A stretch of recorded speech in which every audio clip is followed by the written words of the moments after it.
What's up, everyone? Welcome back. So today we're going to start a new project. This one, a friend of mine that he kind of did it for the past couple of years. He kept trying to get us involved in it. And in 2023, I was like, you know what, we'll do it, but we'll do it as a shop to kind of have everyone kind of get involved in it and then get to go and do the racing. So it's called it's Grassroots Challenge. It's the $2,000 challenge. You have $2,000 to spend on a vehicle, and you have to drag race it, autocross it, and then they do a concourse judging of the overall vehicle, so you can do kind of like anything on the vehicle to kind of make it stand out, be different. So last year we bought a 93, 94 Ranger, and we stuffed an LS in it.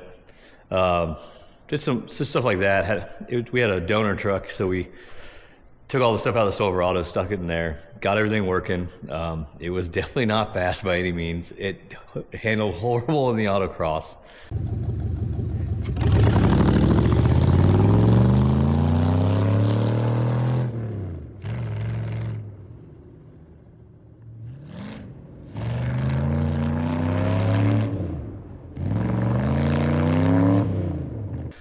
But for the first year, it was a blast. Everyone had a good time.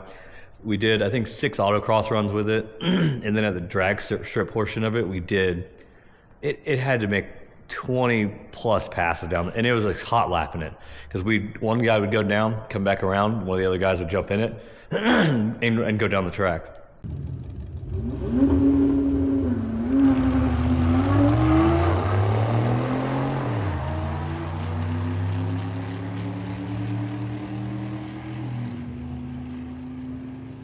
And then they come back around, do it again. I think it stopped one time for like 5 minutes to check something, but then it went right back up there. By the end of the night, we could hear like a faint knocking noise in the engine, but it just kept going. So this year, or for the 2025 challenge, we're bringing back the Ranger, except we're doing something a little different, try to make it handle better. We're gonna change the engine out. This is the Ranger, and I'll show some pictures of what the Ranger was like when we first got it, to where we did it the first challenge for 2024, and then this is it now. So it's the cab, and then we got the bed back here, and then this frame is from a 2003, 2004-ish Crown Vic. So we're hoping that it's going to handle better because it's got, more of a 4-link suspension in the rear, and then just having the independent front suspension is going to help out a ton, because this Ranger had twin I-beam front suspension, which handled horribly. But we have to now try to make this cab fit onto that frame and then put the motor in. This year we're also going to use the Coyote motor. We have a buddy of mine coming in. He's going to be the one tuning it, and he's a wizard on the keyboard with these Coyotes. So hopefully we'll get going really fast with it. We're hoping to be able to get a turbo for it in budget. But so far, this is the one we're going to use. And this one I paid $0 for because it was a core for an engine we did it at the shop. So it didn't cost anything for the core. There was no core on it. So the only downfall is it's got a burnt valve. So we do got to pull the heads off, send the heads out, but we put a valve in it, check everything, make sure it's all good, put them back on, and then that motor should be good to go. Then the 6R80 behind it, I got from a customer of mine. We put a different trans in his car, and then we just kind of swapped out labor. And I think it's only like 4 hours, I think, to put a transmission in. So that cost is like, at the time, my labor rate was like $100 an hour, so it's about $400. So overall, we're doing pretty good to start out with. But some of the guys are coming over today. I'll introduce you to them, and then we're gonna get started on this. We're gonna get the motor and trans set onto here, and then we're gonna set the cab on there and see if everything clears, and see what we need to do about making cab mounts to get this cab situated. Once that's done, and we get that right, we already know the frame is too long. So once we figure out where the cab's gonna sit, we're gonna have to take about 6 inches out of this frame and bring it in and shorten it. And then we'll fish plate the frame. And then after that, that's when we'll get the bed set on there and get that mounted. And then after that, it's just figuring out a cooling system and wiring and all the other good stuff. But the guy should be here soon, so we'll get started on it, and I'll keep you guys updated. All right, so we have the motor and transmission suspended. We're gonna be setting on the frame, but these are the mounts that we took from the Crown Vic when we stripped it down. And they bolt right onto the Coyote block. So now we're just gonna move some of that stuff out of the way, set it down and see where it lines up, and then same thing, we'll look at the trans mount. That's gonna make that. Yeah, the main thing is the cab clearance. I think that's gonna be our biggest issue, is getting the cab to clear the engine and everything. But we'll set it down now. The next thing is to lift the cab back up, set it down and see if that's gonna clear everything, and we'll go from there.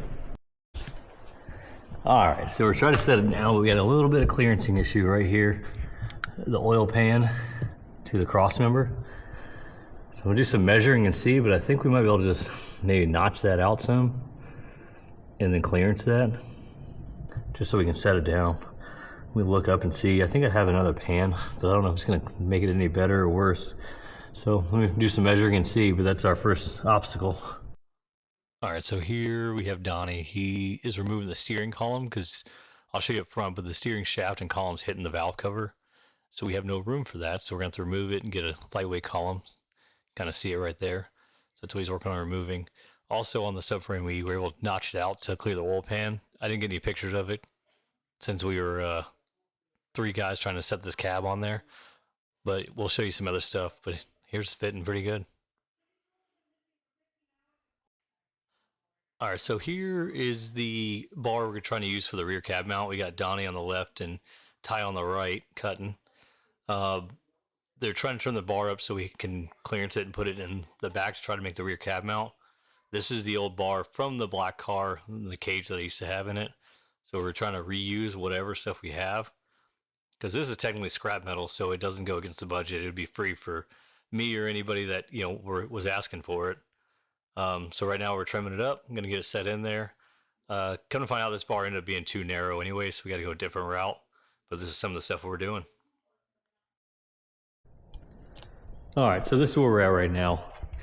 We got the motor set in. We had to clearance the cross member, notch out a good little chunk of it to be able to fit the pan. The pan was hitting real bad, so we got that. We had one manifold hitting, so we pulled it off for now to see what we're gonna do, but I think we're gonna be reusing that. So we got to clearance the manifold, which is probably gonna be a hammer.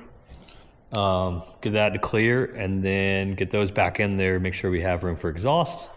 We got the cab set on there. It's just sitting on jack stands at the moment, just so we can figure out how we're gonna do this, but we have a good idea how we're gonna make the mounts.